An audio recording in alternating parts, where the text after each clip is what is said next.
Welcome to the Foul Play YouTube channel. Well, everybody, it's Thursday once again, and it's time for another Thirsty for Theory Thursday. And today we're going to talk about a very Avery Mayday. And today we have a very large panel of people who want to talk to us about this. We have K9 Kim, we have Maz, we have Christy, BB, Sammy, all the way from the UK, Kate, and from Linda K listening, Linda K. Welcome, everybody. Glad you're here. So if you had to list the most striking thing that really hit you the hardest about that call, what would it be? Any of the calls? What's anybody's most shocking moment? It doesn't give Stephen a good light. The more you listen to the calls, the more you realise how controlling he is. And he wants control of everybody and everything that's going on. And it doesn't put him to be a very nice person at all. But at the end of the day, is he capable of murder? No. So you still feel sorry for him for what he's been through. And still going through 14 years later, bless him. Evie. The thing the call I got the most out of was the 8:37, Chuck and Steve going at it. And I do believe it was said to be the last phone call, possibly, that they were going to have. And I think he does have a little brief one later after that again. But anyway, just they were bickering back and forth and sniping at each other, and Steve says, you, Earl, and Bob Fabian, you know it all. And then they start kind of throwing around members of the I Hate Stephen Club list, and at one point in that, Arlen Avery gets added to that by Stephen, and because Arlen turns against him at some point then, and I guess was on something saying how he felt Steve was guilty. Was Ireland another one that was swayed by Brendan's confession, do you think? The phone call, if I remember correctly, the phone call that I heard with Arlen after Brendan's confession doesn't sound good. You know, Arlen doesn't sound the same way he did the first time he talked to Stephen, put it that way. He doesn't come out and say anything that leads me to believe he doesn't believe Stephen, but his demeanor and his tone is definitely different. Kind of like I said with Rolly Johnson. Rolly Johnson's demeanor and tone with Stephen is very different. That first phone call after Brendan's confession also. Right. I can't say I blame anybody for having a feeling after that press conference. I mean, even Millbilly has said it swayed Millbilly, and Millbilly has to be one of the biggest Stephen Avery's innocent believers I have met. And yeah. he was even swayed. He was even swayed when he saw that live press conference. So I can't say I blame anybody for looking at Stephen a little different after that. Yeah, Matt. And didn't Rolly even get paid only like a small amount of money or something for the damages to the trailer? $450, I think you said. Yes, $450 he was finally given after quite some time. A $450 and a, hey, that's the price you pay for renting to a criminal. Screen your tenants better, basically. Is what Screen your tenants better. Basically, yeah. Oh my God. All right. Does anybody else want to continue on with what they felt was the most striking moment, the most emotionally provocative or shocking moment from the calls for them? When Go ahead. Him and Earl get on the phone call, that to me was really a hard one to listen to. He was like, F this and F that, and they were just against each other. And it's hard to listen to family be against each other. So all of them really kind of at the end got to me. But the one most for me was when Earl was just pissed off totally 100% against Stephen, and just it's like they're listening to what's being put out by, you know, the media, like the press conference swayed Millbilly. I mean, I listened to them news things, and if that's all I had to go by, I would think Stephen was guilty too. So it was really kind of hard to see his family start to sway that way, or, you know, even having a doubt, you know, because Stephen's thinking his whole family is going to stay by him, you know, and they're going to, you know, they know he's innocent. And it's funny how, you know, things in the society part, you know, what they were hearing swayed him. And to me, that was just hard. Now, is that call the call where Earl says that I drove by the bird barrel and it was smoking? The son of a bitch was smoking. Was that call? I'm not sure if that. I don't really recall that, because I was just so took back by Earl saying, you know, fuck you, this and that, you know, and I'm done and I don't care, and you're not doing this and that, whatever, you know. I mean, can't even put it into words. I'm just so baffled that his younger brother just was striking at him like, you're, you know, I hate you, you know. The breakdown of the family is just so telling, because you got law enforcement telling people this, they're pulling them over and doing this, and, you know, Steven's in the cell, he doesn't know what's going on. You know, even when Brendan gets pulled in, he's on suicide watch. And Dolores was like, well, why, were you going to kill yourself? He's like, well, no, I don't know why I was on lockdown. They said I was going to hurt myself, but I never, you know. That stuff right there is kind of like, you see the games being played. You see them putting the cards in a stack the way they want them to lay out and win, you know? Oh, most definitely. Matt. Yeah, apart from Ma, Jodie, and obviously Debbie, Carla and Stacey were the only ones that really stood by Stephen and accepted phone calls. And the phone calls between Carla and Stacey lifted Stephen up. So apart from those few people, everybody else he felt was against him, which they were. I mean, with a press conference like that, then, you know, it's no wonder that everybody turned on him. And then Brendan, you know, of course, you know, then Barb is against him totally. What'd you do to my son? You know, and she's even totally baffled. You know, it's like it's like it took them by surprise to think that he's guilty. You know what I mean? That he could possibly do this, but yet they voiced it. You know. Hey, I was just going to say, my most shocking part of the phone calls, I think, was when he actually said he was going to sue his parents and sue the salvage yard, because I just thought, you know, these arguments happen between families, and you sort of can always pull yourself back from them, but them words can never be taken back. How on earth is he going to come back from that with them and, you know, form a relationship again? Can you give us a little context on that? You know, I know there was, this has to do with his, is his Grand Am, or I think it's his Grand Am or his truck, right? It ends up in the Avery's impound because of a towing bill from, I didn't quite understand that. Can anybody clarify that for me? Stephen, Jody is going to sell the Grand Am to her brother. We miss these phone calls where that deal happens. It happens in phone calls we don't have. And this is when Stephen's talking to Strang and having papers made up for everything to be in Jody's name and something, and Alan's, it's when they're trying to protect Stephen's possessions from Jody selling them. So they in other put words, the car in the impound and tell him that you can have it when you pay the wrecker bill. We have a wrecker bill for that. So she can sell it, but she's got to pay the wrecker bill. So basically first, yeah. Right. First. So Stephen's pissed off that there's a wrecker bill and they're holding his car hostage. So he's accusing them of stealing it. So that's why he's suing. He's suing because they have stolen his property. So just to be clear, if she were to write a check for that wrecker bill would have had to been to Avery's Auto Salvage or Calumet County? To Avery's Auto Salvage. Okay. Because they picked up the cars.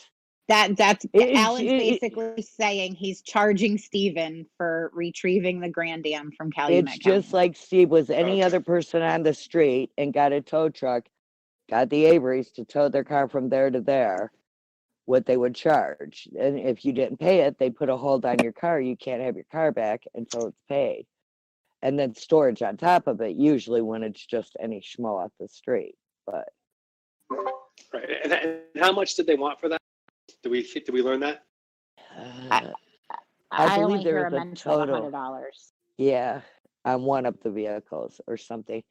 Because doesn't he offer up the Suzuki tires or something? Or not the Suzuki, because those are supposed to go to Earl for something. And then some other tires that are worth like $400. Yeah, I don't really remember, but there's definitely some arguing. It's hard to follow, but that's what Yeah. this is about. He also offers Pa the riding lawnmower and Crivet. Yes, that's right. The riding lawnmower. I don't want that piece of junk, or something about to that effect. Yeah, and that was to help pay the impound, right? Yes. But really, what they want to do is they want to protect. And wasn't there also something about an ice drill? When you go ice fishing, you use one of those big old drills, and Ma says you can't tell that was a birthday present. Yes, don't- there was something about an Okay. ice drill. Yes. Yeah, I think it was a Christmas present, wasn't it? Yeah, maybe. Yeah, Christmas sounds more right. Some type of present. Yep. Yeah. So he's selling the stuff, and the family is nervous about his stuff disappearing and what he might have when and if he gets out. And Stephen doesn't care. He just wants he needs it to pay the bill because it's going to drive him crazy if he doesn't talk to anybody. Mm-hmm.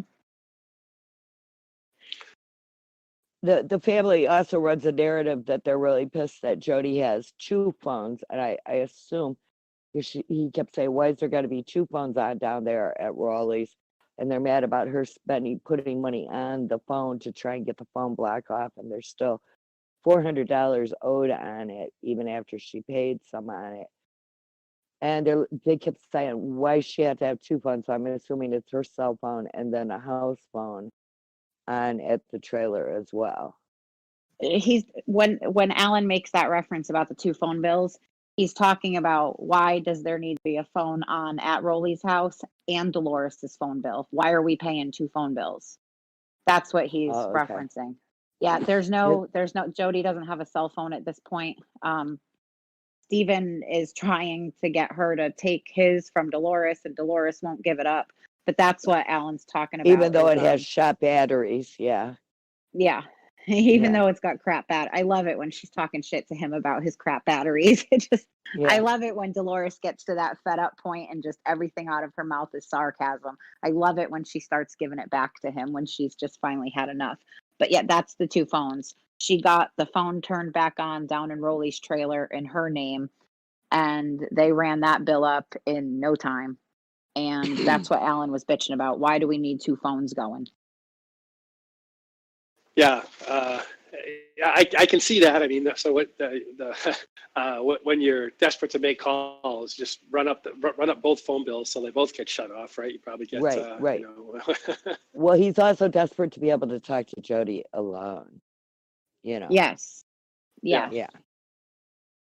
Which I can kind of see. Oh, that's something else Steven says in one of those phone calls. He says something about, I can't never talk to her in private. And Dolores is like, okay, from now on, when you and her are on the phone, I'll leave the house. I'll go out to the garage. And then when Steven is complaining about Alan calling Rolly to lock Jody out of the trailer, Dolores says, and I told Father that he's not allowed to talk to Rolly anymore either. Even though we've been friends for over 50 years, he can't talk to him no more. Dolores' sarcasm in those final calls is just, it's great. And I mean, this is real life. This is not TV. This is not scripted. This is somebody's real life. This is tragic. And the laughter is not at them in any way, shape, or form.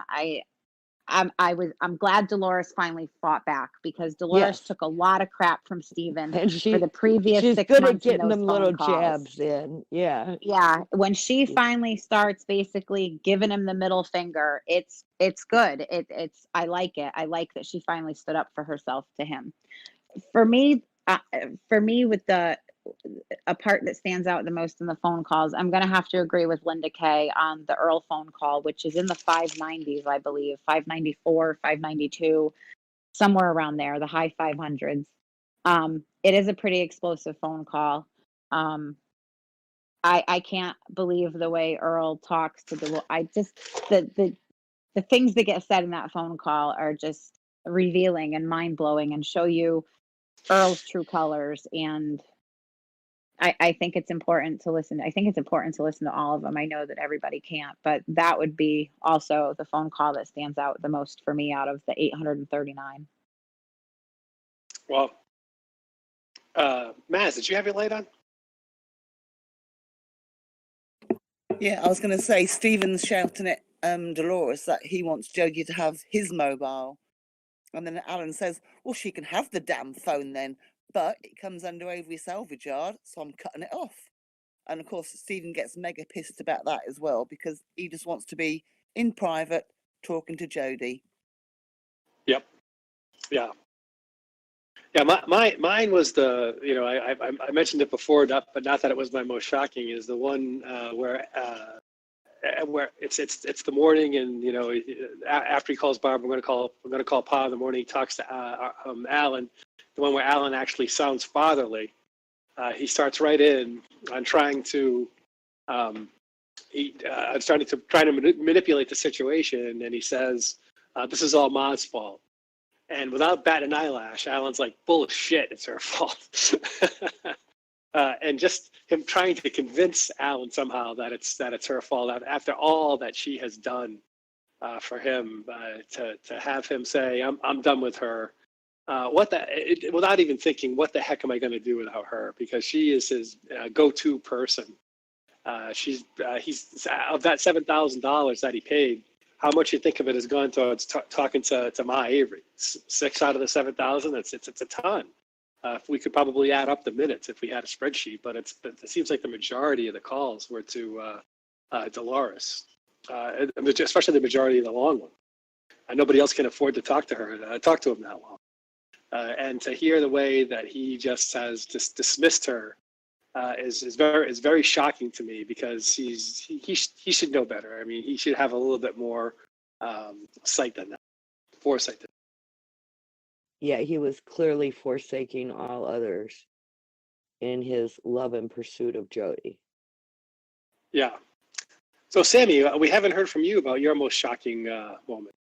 Well, for me, it was just all of the fighting when it came down to it. And, you know, Dolores stood up for herself, but I also felt Jodie wasn't the only one to fall when it came to the drinking.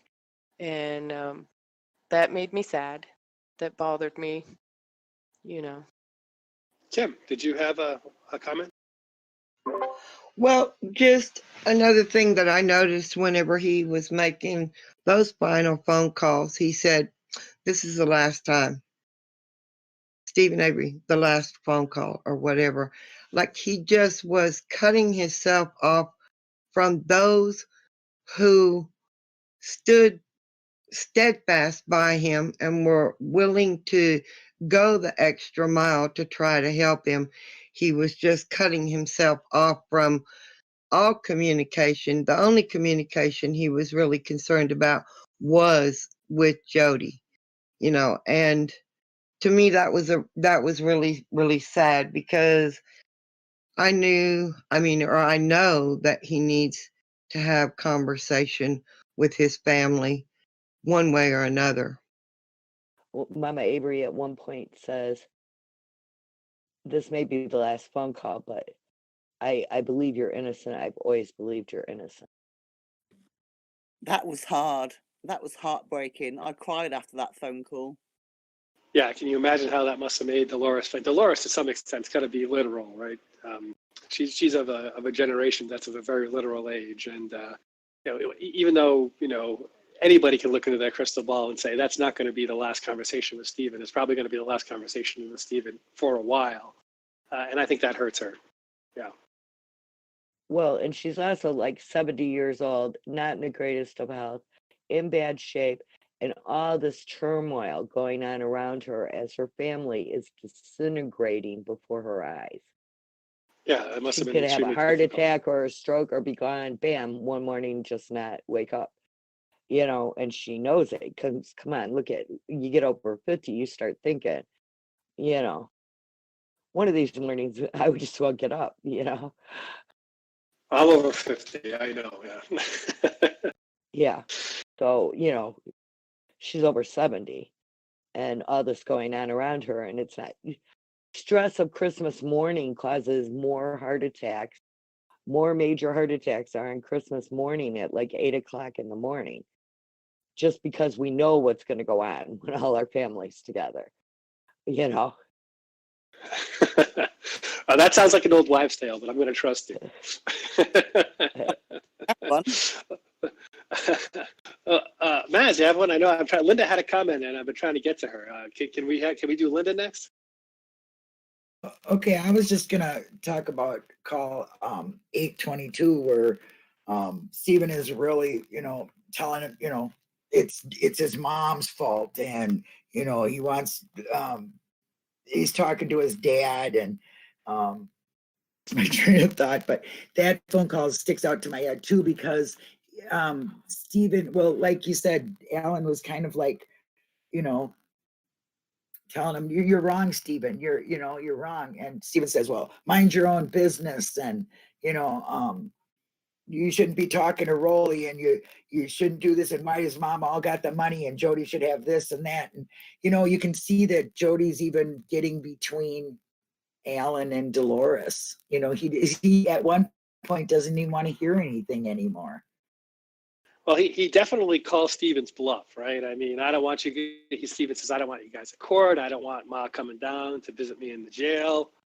And Alan says, oh, you don't mean that. He doesn't say you don't mean that. He says, well, if that's what you want. I mean, he totally calls it. I think he's just done. I think he's just like, okay, well, Stephen, we're doing all this, and you keep on saying this. So if this is what you want, then okay.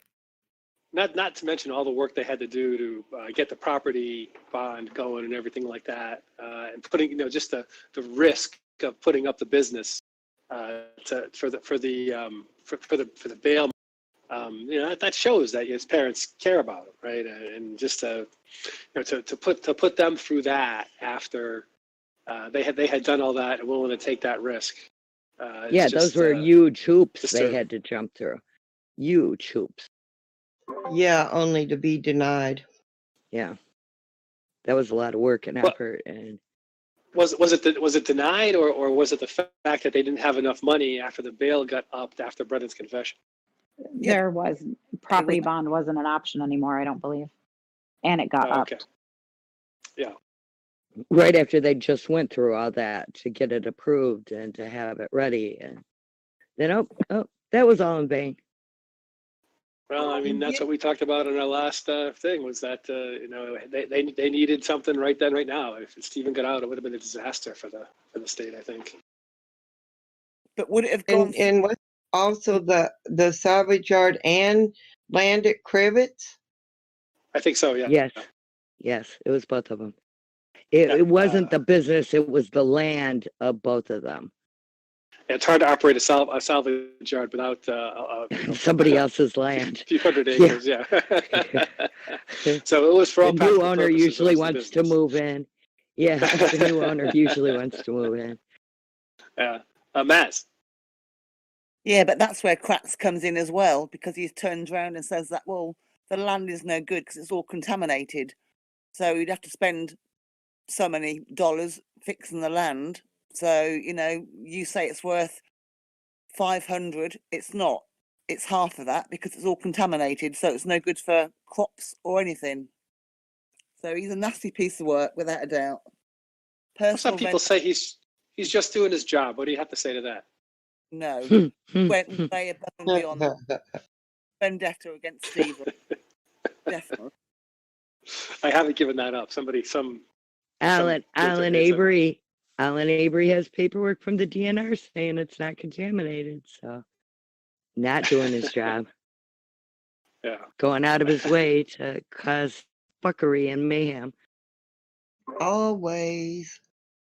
So at the end of the day, what's the most important thing you think that we learned from these calls? I mean, I think every single one of us. I remember getting DMs from Christy as she was listening to him saying, "I'm ready to reach through the screen and choke Stephen to death." But even after all that, most of us still believe, or most of us do believe, that he just didn't have it in him. He's just not that type of person who's capable of committing cold-blooded murder, cutting a 25-year-old girl up into small pieces and burning them in his burn pit. What is the most important thing that we learned from these calls? That is innocent, Matt. basically. That is innocent. Stephen always admitted when he did wrong. Always, no matter what the consequences, he admitted when he did wrong. So why should he admit to something that he didn't do? Excellent point, Christy. I mean, we learned that he's innocent, in my opinion. There's nothing that Stephen says in those 839 phone calls that makes me believe he's guilty, that makes me believe he's capable of this, that makes me believe that he ever had a plan to do anything like this. It just further proved to me that everything out there is bullshit and that everything Stephen has said is true.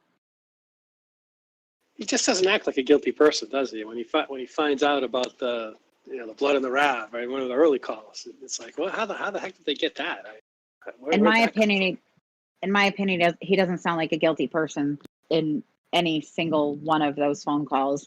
Whether you listen to them singly or consecutively, however you listen to them, the only way Stephen looks guilty in those phone calls is if you handpick certain statements, take them out of context, and glue them all together like Ken Kratz did. That's the only way Stephen looks guilty. I agree, 100%, Christy. I agree. Totally. Anybody else want to chime in on what they think the most important thing that we learn is from? How about we focus it in on the Mayday calls? Well, I just wanted to say we got a lot of information out of these calls, such as things that would help you to know what chess pieces are at play, like who's who does what, who fits in where, in a way that helps you to understand more about the game, who's in the game, and what is the deal with certain individuals, and who actually might have a motive to help law enforcement make Stephen look as bad as they can. Yeah, I think that's incredibly insightful. To carry on your chess pieces, it also shows you very, very intricately where the law enforcement and Ken Kratz were using all the information from all these calls, little snippets here and there, and pasting them together to make narratives, to cause mayhem, to screw with the inner workings, like how they bring Jody in and they show her Steve talking to Debbie, and just everything that we see going on behind the scenes, how we believe that they've used these phone calls to bring Brendan in, to put up the little sweaty story together about how sweaty and dirty he is, and how they bring Brendan in, and now how they get Jody in the end. It shows they're moving around behind the scenes, pulling all these little strings and playing their little instruments in the background, choreographing this off of the information they're gaining. Just like as we're listening to them, we're gaining information. So yeah, that's a very that's why I love these calls too, is because we can really get in the mindset of what was really going on at the time. All encompassing. Yeah, absolutely. Kate, do you I have a couple people that have lit up. Kate and Linda. We're going to Kate go first. I also think that these calls and everything show how it might have led to why Jodie gave the false statements later on TV and stuff, saying about their abusive relationship. And I'm not saying they didn't have an abusive or toxic relationship, they may have, but certainly the things about him feeding her rat poison, we could see through the calls that actually she threatened to eat or tried to eat rat poison herself. as a threat to suicide with him before. So we know that that wasn't true. And I think the police used all of this, all of the turmoil in the family, and also pretending that Stephen had actually reported her to then further push her away from Stephen to turn against him and lie about him to, character assassinate him again.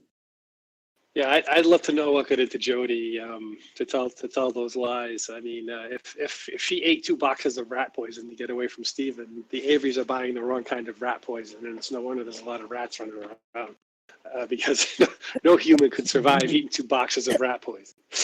That was cute analogy. Yeah.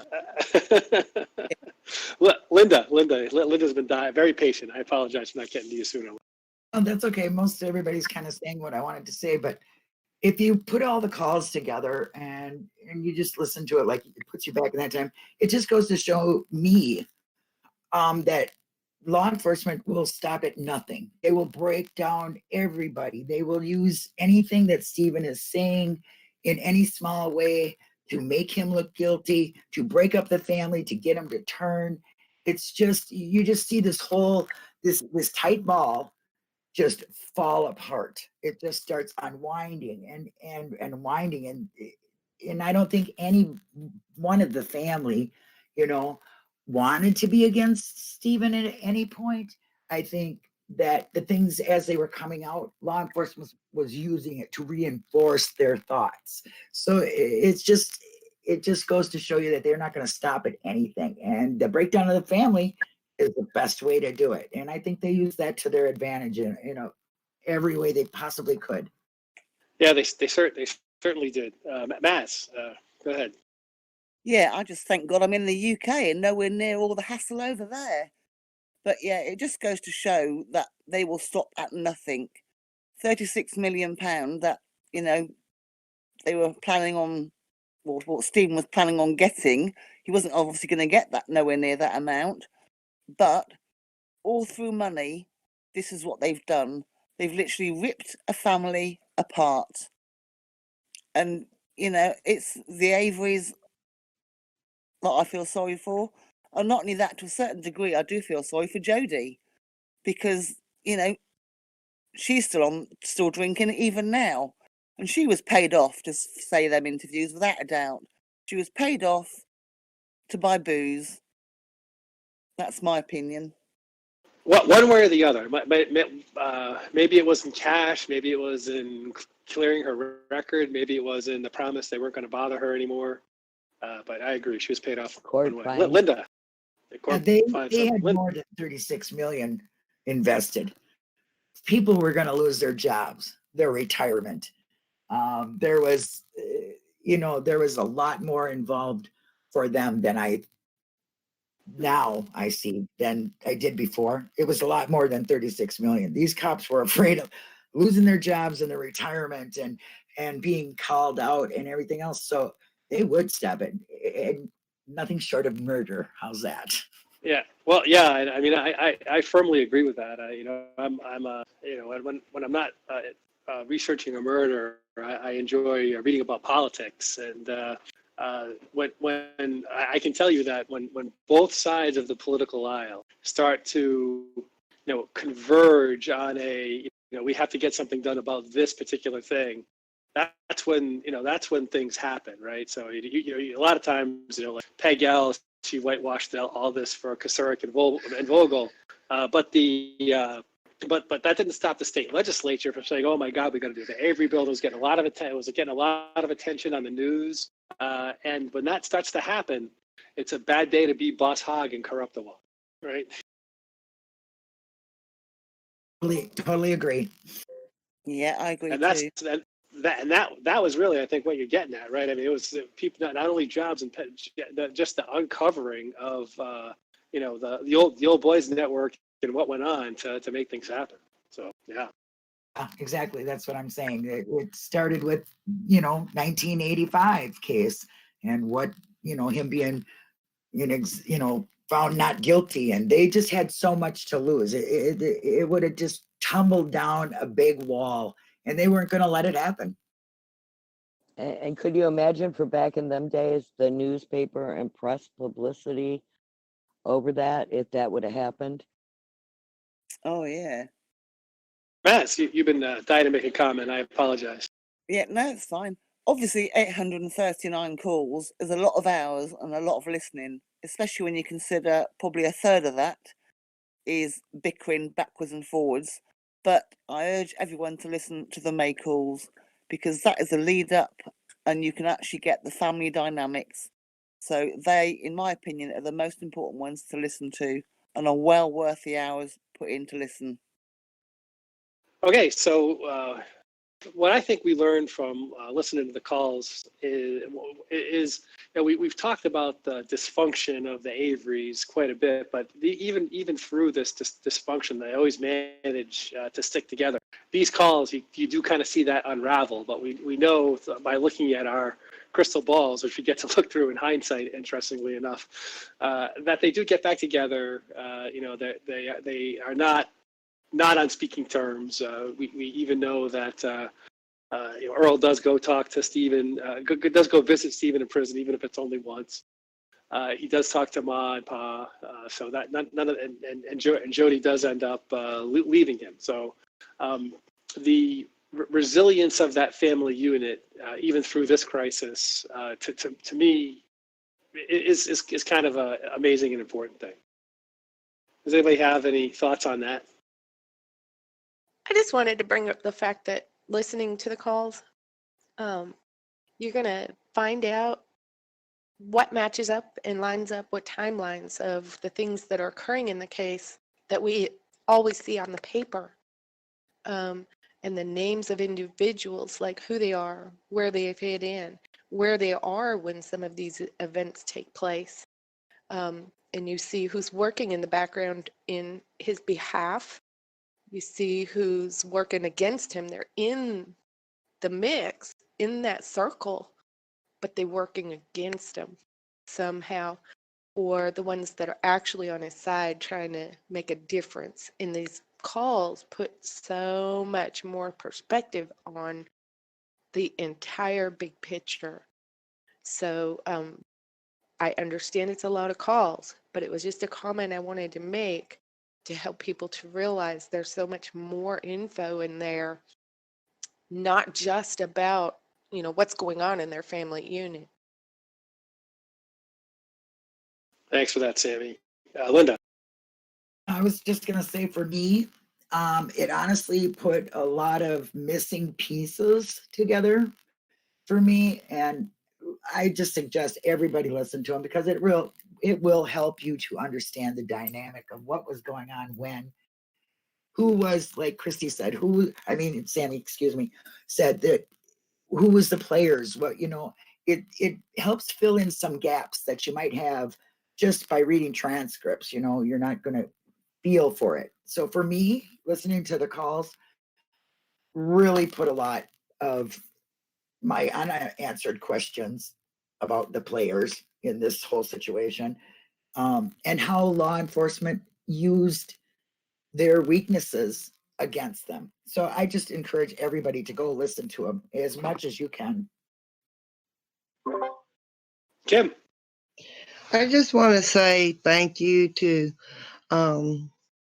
Christy for all her hard work, to Jeff and BB and Sammy and the rest of you for bringing to light what many people I don't think really understand, Kate, Maz, Linda Kay, because some people will listen to this and just blow it off as they're fighting.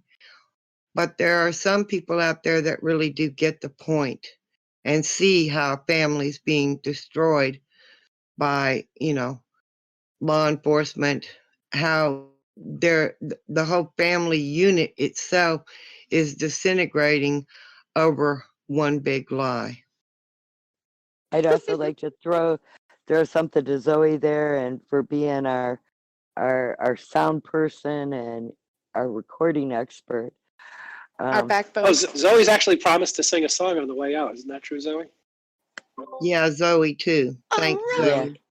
Zoe. That's ending up on the cutting room floor. I can guarantee you that right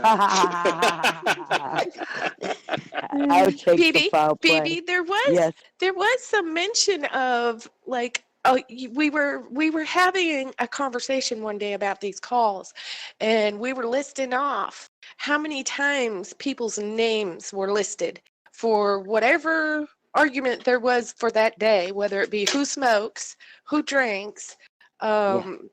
you know, Who is in the but I Hate who? Steven club? Yeah, Yeah. I know you Yeah. know that. Yeah. It keeps growing. I think I'm missing one though, but currently Steven Chuck talk about how you know, when they're sniping back and forth at each other in 837 call, they list that Chuck and Earl and Robert Fabian, Bob Fabian, I think they called him in that one, and Arlen Candy. Avery and Marie Avery even gets thrown in there at one point too. Steve throws her in the pile too. And then later he even throws Jody in there and saying that, yeah, Jody's gonna marry him, get all of what he has here right now that they're fighting over, and then run off with Chuck with that money too. Yeah, Mass. yeah. Yeah, I just want to thank you all for the invites, and I've thoroughly enjoyed myself. And it's nice for somebody outside of the US to put their point of view across, because obviously all we've got to go on over here is basically the TV program Mam. And then when you're getting sucked into that, then you get involved in all the other research that goes on. And then you find these podcasts and, you know, by all means, come across and join Foul Play. Excellent team. Answer any questions that you've got. Amazing. Thank you. Well, thank you for that, Maz. We really appreciate that, and I'm personally, stunned by the worldwide attention that this gets, and we certainly have members of the Foul Play Discord server from all over the world, including Australia, Slovenia, Transylvania, England, Canada, other places. So we welcome everybody. A lot of and Australians. we work here as a team. Yeah, a lot of Australians. Yeah. Thank you for that, Christy. I just want to say thank you to everybody, all the guest researchers, all the new members to Foul Play. I especially want to thank Kaboom Blam Zoom and AC Rookie for the FOIAs. Everybody who played a part in this. A lot of people keep thanking me for all this hard work that I did. I didn't do anything that anybody else didn't work harder on. It was a team effort. I enjoyed doing it. I love that people are using the summaries. I love that people are listening to these phone calls. I think that it's very important to get the big picture on what that whole family was going through. And again, I've said it a million times, it just further solidified Stephen's innocence for me. I never doubted it for a minute, and I definitely don't doubt it now. And I just want to thank everybody, and come over to Foul Play on Discord and chat with us. We talk about stuff like this all the time. It's a collaboration. We work out problems. You know, we love new questions. We love new members. And it really is a great place to hang out and just get to know more about the case. Your level of experience with this case doesn't matter. You can have just watched Making a Murder yesterday. You could have watched it 4 years ago. We don't care. We don't care what your theory is. Come on over and join us. I also have heard, Big Jeff, that you helped make a program to pull these calls out more at a time. Well, so it was an automation program because there's really N64 controller had a Reddit post about how to get these calls out much quicker. Before that post, we had been having to sort of re-record them one by one. N64 controller said, oh, look, there's this temporary file created, and if you just use that, you can load it up. So I wrote an automated program to sort of just for computer to do this, to get them out. So, we can put human brains on things like listening to calls, and we can let the boring automation stuff required to extract these calls from the CDs so that anybody can listen to them and that we can upload them to the channel. Well, that was good job, that's and what I thank did. you for that. Yes, anything that makes this easier, by all means. Yeah. Yeah, and I want to reiterate, all the thank yous to all my team members and all of our guests and all the people that come into Discord. I welcome you into the chats on YouTube when I'm there watching the chat. I don't care who you are. If you're decent and respectable, and I will not kick you out. Want to hear what you have to say, and we'll do our very best to answer any questions that we can on the spot. But I still would want to encourage them to come and check us out, because we do have openness. You know, we want to work together to get to the bottom of this. I think together we are achieving more. Oh, it sounds like we've said it all. So Zoe, you ready to take us out? Take us out with that song, Zoe. You ready? Yeah. This has been a Foul Play production.